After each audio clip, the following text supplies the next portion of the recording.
Welcome to the video of our trip to the Deep Creek National Park. We travel by the Myponga Reservoir for a look, and then we go to Normanville where we pick up some pastry items from the bakery. While we're in the Deep Creek National Park, we visit the Blowholes beach, and then we go onto the Stringy Bark campground where we have a barbecue lunch. And finally, as we head home, we make an unscheduled stop at a brewery.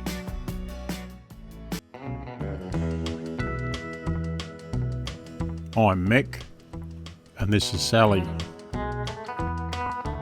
Together we've been caravanning Australia since the 1980s, and more recently we started to put the videos together just to show you some of what we see out there. There's a lot to see in Australia, and we hope you enjoy what we have here to show you. You can follow us on our trips via the following social media platforms.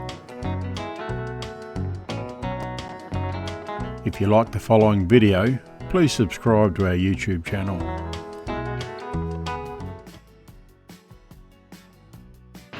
Yeah, g'day everyone, and we've come down to the Deep Creek National Park just for a drive, and we were going to come down here for Father's Day, but things happened and that never eventuated. So we're at the Blowholes now, which is part of the Deep Creek National Park, or Conservation Park, whatever it is, and that's the Blowhole here at Deep Creek behind me.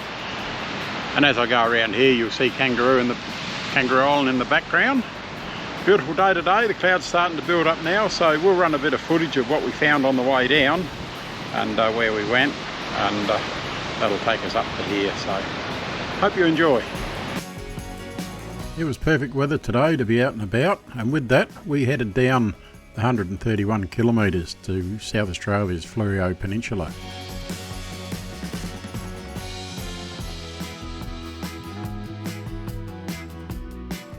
With the weather being so nice, as we drove south, our first port of call was the Myponga Reservoir.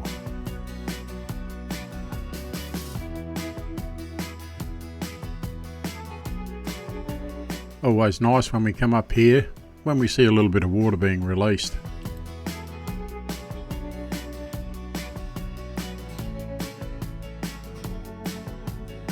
I'm fairly confident when I say that the Myponga Reservoir is the only reservoir within South Australia that allows you to drive over the wall. And if I'm wrong on that, and anyone can correct me, please let me know.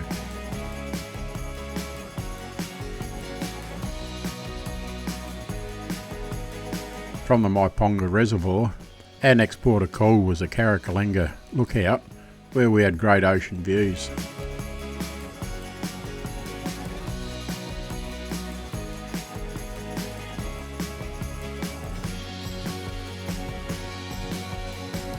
I don't think it really mattered where we went today, as long as you see that nice still calm water, so blue to look at, and the green paddocks and hills around. Anything that you looked at was just going to look so beautiful.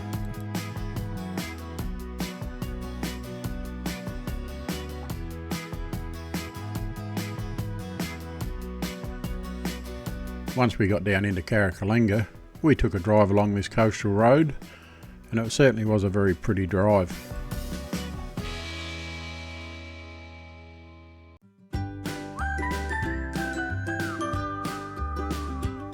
The road that we're now on is a no-through road, and once we got down to the end at the car park, we turned around there and returned back the way we came in.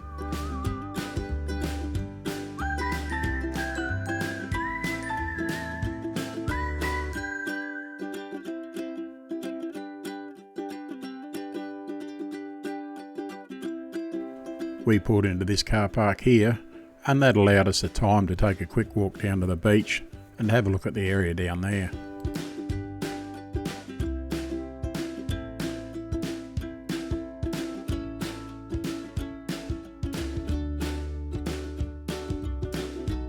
Once we'd finished at Carrickalinga, from there we went onto the Normanville bakery, and we had a few tasty snacks there as we passed through.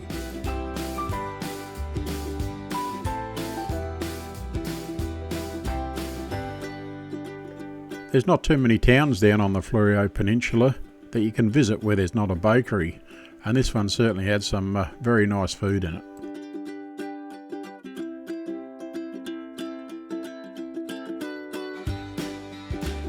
Once everyone had eaten their bakery items, it was time to leave there and start to head down to the Deep Creek National Park.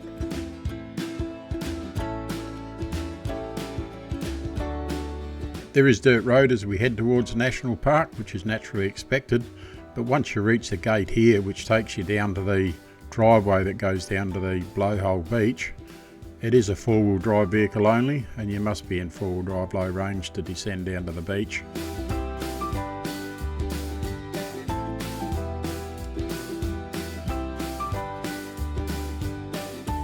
Even though this road was reasonably rough and a lot of rocks and a few washouts, it certainly offered some spectacular views as we made our way down to the Blowhole beach.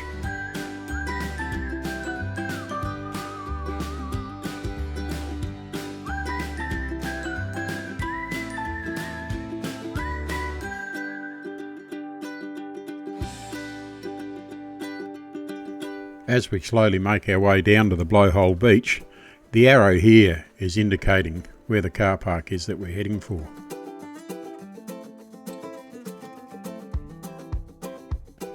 As we drove around the national park, there was no shortage of kangaroos, and of course, being a national park, they know that they're quite safe within there.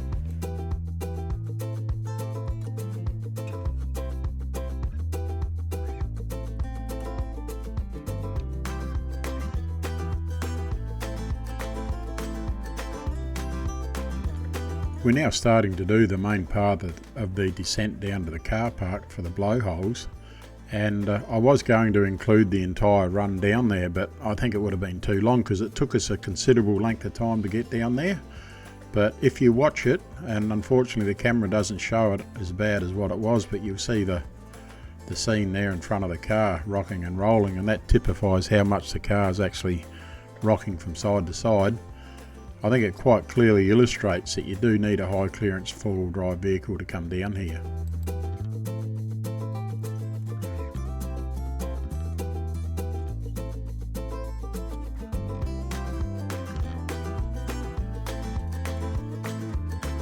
Moving so slowly going down though, it did give everyone the opportunity to really take a look and marvel at the views that were in front of us.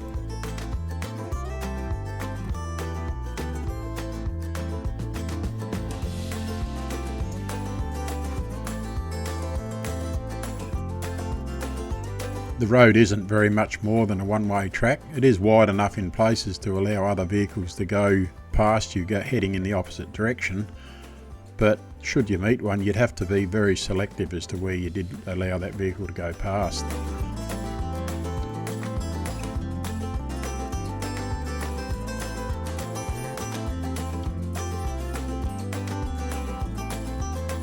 There are two car parks here at the Blowhole, and this is the first one that we're coming to, and this car park is not the one that we showed earlier with the arrow as to the car park that we're heading for. The one that we were going for, we're still continuing on to that now.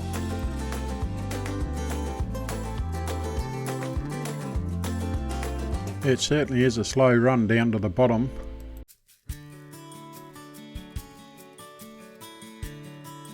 As we go around to the left now, this would probably have to be the narrowest stretch of the road for the entire length coming down.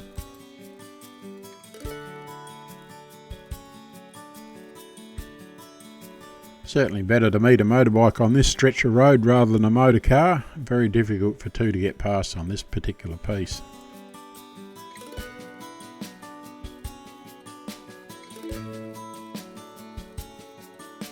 Even as we get very close to the car park now, the road's still rocking and rolling and full of holes and bumps.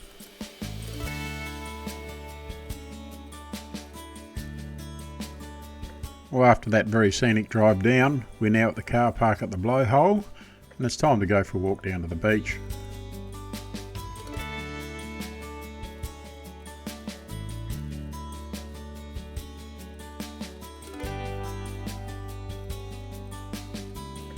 For anyone that's a lover of coastal scenery, this here today with the weather that we're having would look great if it could have been captured from the drone, or even to take a joy flight over it, but unfortunately it's a national park and drones are not permitted in national parks within South Australia.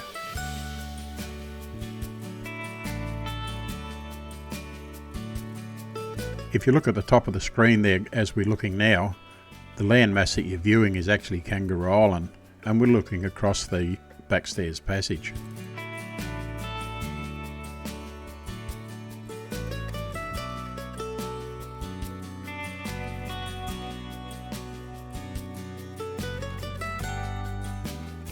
From the car park, there is a very good path that allows you to walk down to the beach at the Blowhole.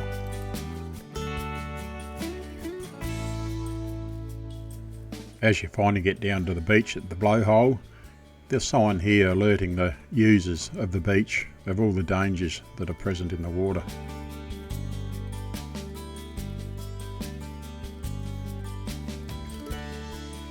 The Blowhole beach is a very sheltered bay, but are there some strong waves pushing into that bay.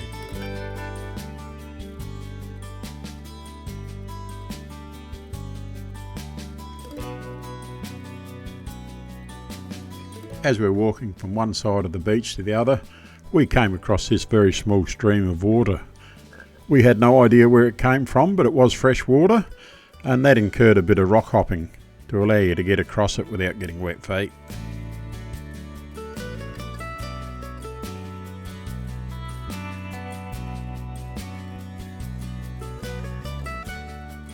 With everyone across and everyone still having dry shoes, we made our way along the beach to walk around to the other side.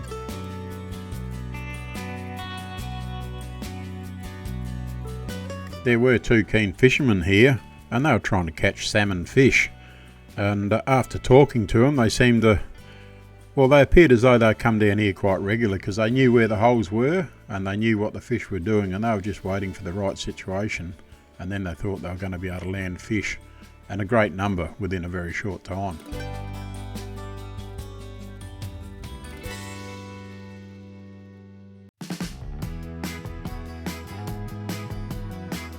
We continued our walk right around to the other side of the beach, and it was a funny sort of rock formation, this one. It was almost like pieces of rock were glued together, and as the water was pounding in, it was splashing up a bit, but I didn't find any hole that created a blow effect. So if anyone knows how the Blowhole Beach got its name, and if there is a blowhole there, leave a comment because I'll be very interested to know where it is.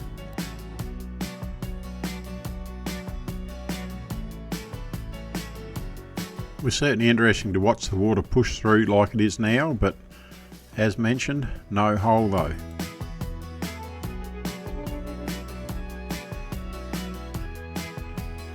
After having watched the waves roll in for a while and a few of us taking a few photos and the likes, it was time to start to make our way back up the hill and head back up towards the car park.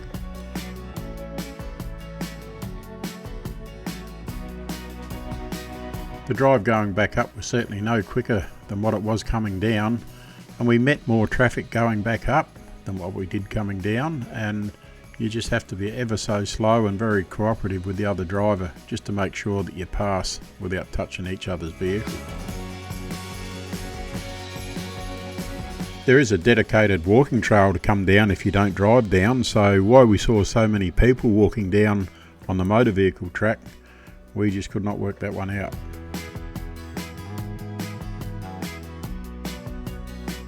Once again, like before, this uphill climb here doesn't really show the steepness in the camera, but there is a sign at the base of it advising you to put your vehicle into four-wheel drive low range just to allow you to crawl up there without any difficulty.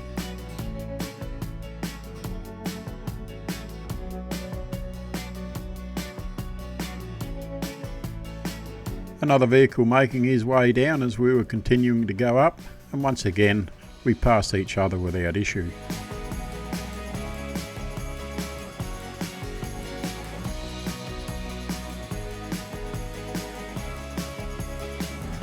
After we got up to the top from coming out at the Blowhole's beach, we thought we'd call in here to the Cobbler Hill campground and just have a look at the campground and see what the campsites were like. And very nice, not suitable for big caravans unfortunately, but a very nice campground.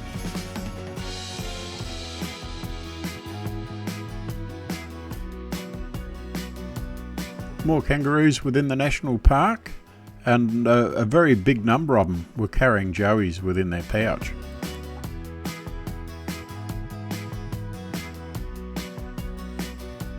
We were now making our way over to the Stringy Bark campground, and there we were going to have a barbecue for lunch.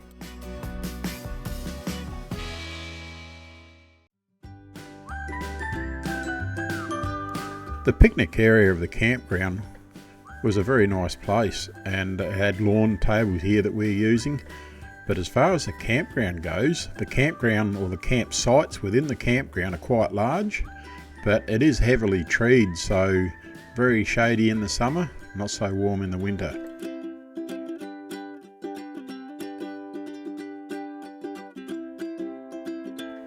We enjoyed our time here at this little picnic area, and I think the comment was made during that period that we were there that it's a pity it wasn't a little bit closer to home so we could make more use of it ourselves.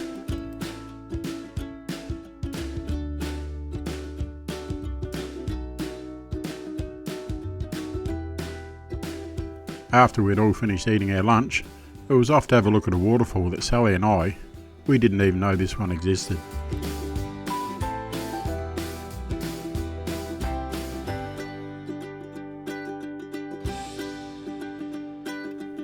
It was an easy walk up to the base of the waterfall, and everything was lush and green from all the recent rain.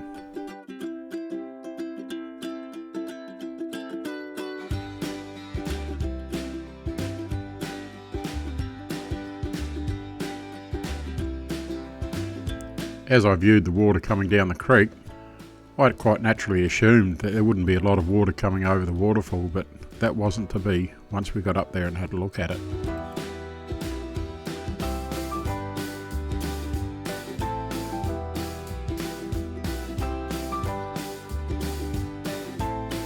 This is such a magnificent area, and it's a great tourist attraction, and you've got to ask yourself why South Australia isn't telling the public about it. In saying that though, you've got to ask yourself whether Sally and I are looking and listening in the correct places to hear about these things. But one would think we are, and it's got us astounded how we didn't know about it.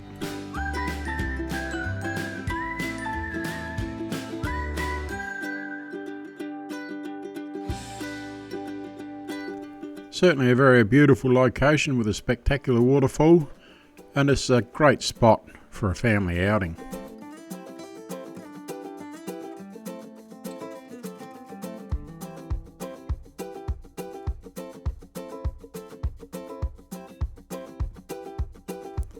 This one wasn't on our travel itinerary when we left home this morning, but on our way back through Myponga, we called into the Smiling Samoyed Brewery, and it was very nice there, and one that we'll return to at some stage to try their wood-fired pizza that they do each lunchtime.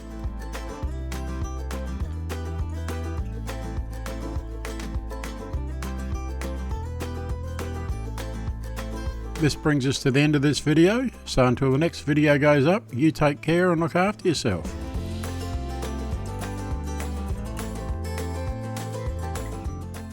If you like the video that you just watched, give us a thumbs up, and if you want to see more of our videos, click on the subscribe button, and once you've done that, change the bell notification to all. That way every time that we do uploads to our YouTube channel, you'll be notified.